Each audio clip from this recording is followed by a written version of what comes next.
زندگی کیا ہے؟ زندگی ایک کتاب ہے جس کے پہلے صفحے پر پیدائش اور آخر میں موت لکھا ہوا ہے۔ بیچ کے جتنے صفحات ہیں وہ سارے خالی ہیں، آپ جو چاہیں لکھیں، لیکن لکھتے وقت یہ ضرور سوچیں کہ جب احکم الحاکمین کے سامنے یہ کتاب کھولی جائے تو آپ کو شرمندگی نہ ہو۔ مولانا روم علیہ الرحمٰن نے ایک بڑا خوبصورت واقعہ لکھا۔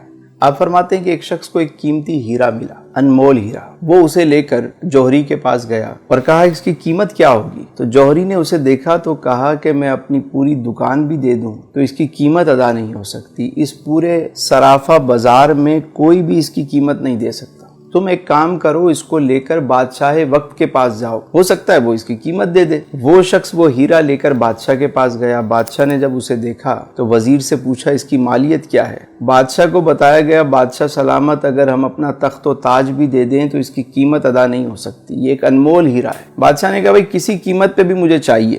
وزیر نے کہا یہ کام مجھ پہ چھوڑ دیں، اور اس شخص سے کہا کہ ایک کام کرو کہ تم یہ ہیرا ہمیں دے دو، صبح تم آ جانا سورج نکلنے سے پہلے، سورج نکلنے سے لے کر غروب آفتاب تک محل کے سارے دروازے تمہارے لیے کھول دیے جائیں گے، تم جس دروازے سے چاہو داخل ہو جاؤ، جو کچھ اس محل سے لے جانا چاہو لے جاؤ، تمہیں کوئی روکنے ٹوکنے والا نہیں ہوگا۔ وہ شخص گیا گھر، ساری رات اسے نیند نہیں آئی۔ صبح سورج نکلنے سے پہلے وہ محل میں داخل ہو گیا، دیکھا سارے دروازے کھلے ہوئے، وہ آرام سے داخل ہو گیا، کسی نے اسے روکا نہیں۔ پہلے ہال میں جب وہ گیا تو اس نے کیا دیکھا کہ بہت سارے شاہی لباس وہاں پر ٹنگے ہوئے ہیں، طرح طرح کے لباس ہیں۔ اس نے سوچا کہ ابھی تو صبح کا وقت ہے، میں نے تو ایسے کپڑے کبھی نہیں دیکھے، چلو پہلے اسے ذرا زیب تن کرتے ہیں۔ اس نے ایک لباس پہنا، اسے شیشے میں دیکھا، دوسرا پہنا، اسے اتارا، تیسرا پہنا، اسے اتارا۔ کافی وقت کے بعد اسے ایک لباس پسند آ گیا۔ جب وہ پہن کر اپنے آپ کو دیکھتا ہے، کہتا ہے میں تو شہزادہ لگ رہا ہوں، میں تو بادشاہ لگ رہا ہوں۔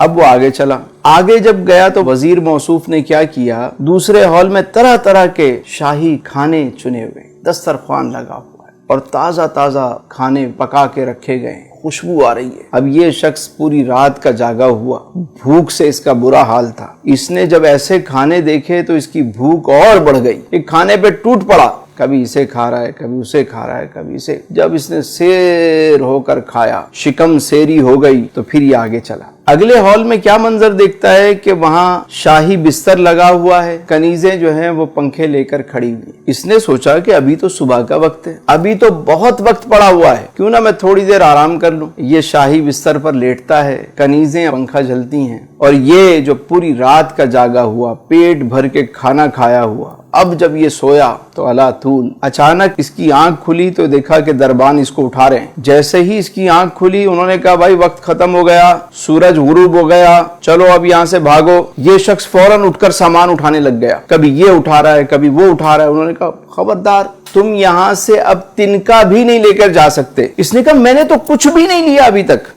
تمہاری مرضی، وقت ختم ہو گیا۔ اٹھا کے اس کو محل سے باہر پھینک دیا۔ مولانا روم فرماتے ہیں کہ جس طرح اس شخص کو قیمتی ہیرا ملا، انمول ہیرا، اور اس نے اسے ضائع کر دیا۔ اگر وہ چاہتا تو سارا دن بجائے اچھے لباس پہننے کے، اچھے کھانے کھانے کے، ایک معقول لباس پہن لیتا، مختصر سا کھانا کھا لیتا اور آرام کی قربانی دے دیتا، اور وہ سامان اٹھا کے باہر رکھتا رہتا۔ جب شام کو وہاں سے نکالا جاتا تو اس کا اپنا محل تیار ہو چکا ہوتا، لیکن اس نے اپنے انمول ہیرے کو ضائع کر دیا۔ اسی طرح ہم دنیا میں آئے ہیں تو یہاں پہ ہم اچھے لباس، سوٹڈ بوٹڈ، بس ہمارا مرنا جینا جو ہے وہ بس لباس پہ ہے۔ کچھ زندہ رہنے کے لیے کھاتے ہیں اور کچھ کھانے کے لیے زندہ رہتے ہیں، مقصد ہی کھانا ہے، کھائے جا رہے ہیں، اور اس کے بعد سونے میں وقت ضائع ہو جاتا ہے۔ یاد رکھیے جب موت کا وقت آتا ہے نا تو انسان کہتا ہے کہ مجھے تھوڑی سی مہلت دے دو، میں 2 رکعت نفل ادا کر لوں، اے فرشتوں مجھے کچھ موقع دو کہ میں 1 مرتبہ سبحان اللہ کہوں،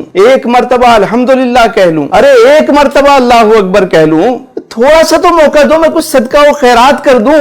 فرشتے کہتے ہیں تجھے جو وقت ملنا تھا سو مل گیا، ٹائم از اوور، اب چلو۔ تو عقل مند وہ ہے کہ جسے جتنا دنیا میں رہنا ہے اتنا دنیا کی تیاری کرے، اور جتنا عرصہ قبر و آخرت میں رہنا ہے اتنی اس کی تیاری کرے۔